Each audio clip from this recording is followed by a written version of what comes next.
This team cannot win in overtime, can it? They just can't win in extra time. Hawks lose in a shootout, 4-3 to the Carolina Hurricanes.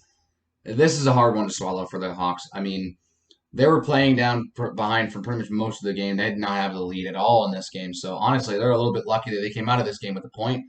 But with a team like the Hurricanes, who now after this game are 5-1 on the year, that's pretty impressive, and I think that's a good sign. We might have some hope for the next game. So before we get on to that game, let's go ahead and talk about this game. Just a really rough start here for the Hawks. They let up a goal that was just a really good play by the Hurricanes. I mean, Jordan Staal comes in. Even though the Hawks have 3 defenders back, Jordan Staal is able to find a perfect pass to Svechnikov, who just, there's no chance for Lankinen. I mean, if that pass was, not perfect, that puck probably doesn't go in. And it was a one-handed pass, too. Staal makes a fantastic play. Svechnikov buries the loose change, and the Canes go up 1-0 in the first 4 minutes of this game, and that's really unfortunate. After an uneventful 10 minutes, the Canes are in the Hawk zone.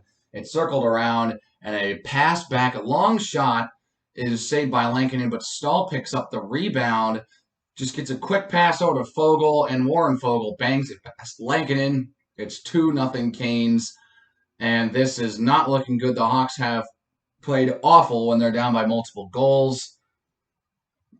This one looks like it'll get ugly. Just a little bit later, the Hawks go to the power play, and on the power play, Carlson just gives it to Kubalik, who doesn't shoot, as he usually does. He gets it to Suter, who then gets it over to Kurashev, and he bangs it in. No chance to stop that one. That was just a perfect play by the Hawks power play unit. Just tape to tape.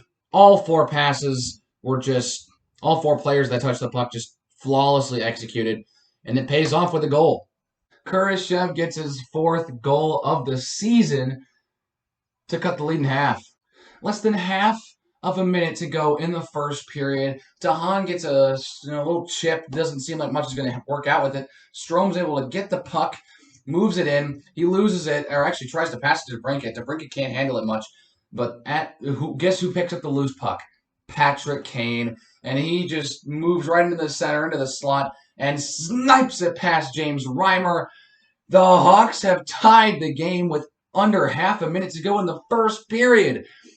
They score twice in the last 3 minutes of the period and tie it up at 2. We're going to intermission, tied. The second period had pretty much nothing going for it. I'm not even really going to talk about it because there's nothing really important that happened in that period. We still tied 2-2 into the third. After some play in the third period, one of these goalies finally cracks, and unfortunately it's Lankinen who does, and it's a really unfortunate bounce for the Hawks as Pesce takes a shot. It's blocked by Lankinen.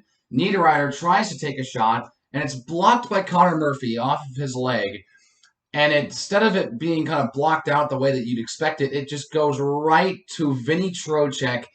And, I mean, what are you supposed to do if you're Kevin Lankinen? You expect that shot to go to you, and if it's blocked, you expect it to go right to another player and then to get a wide-open shot on your cage. Yeah, Vinny Trocheck just bangs this thing in the yawning cage. I mean, there's literally no one there for a bit. And, I mean, Lankinen, he could not have done much more. He really couldn't have done anything there. It was just a really fortunate bounce for the Canes, and they capitalize on it. So they regain the lead 3-2. So the Hawks trail again, but they only trail for a certain amount of time again. They're able to tie it up again because Kubalik takes the puck after he tries to center. After a centering pass from Kubalik is rejected by a Canes defender, he gets the puck back. He turns it around the side, behind the net, gets it to DeBrincat, who gets a perfect pass to Strome, and he lifts it over James Reimer. Dylan Strome scores to tie the game at 3. Hawks looking pretty impressive now after tying it twice. Once being down 2 goals, once now being down 1 goal. They've tied it twice, and we're going to overtime.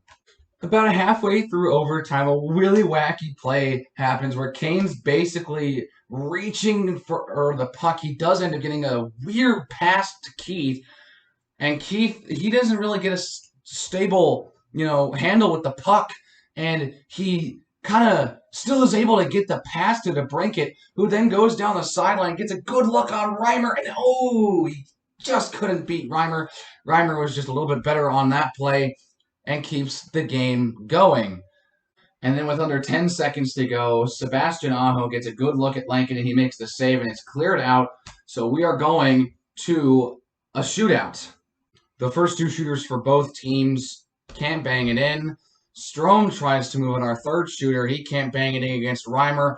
Andrei Svechnikov makes a nice move, gets it under the pad of Lankinen, and ends this game and gets the Carolina Hurricanes the 2 points and their fifth consecutive win. The Hurricanes now 6-1 on the year.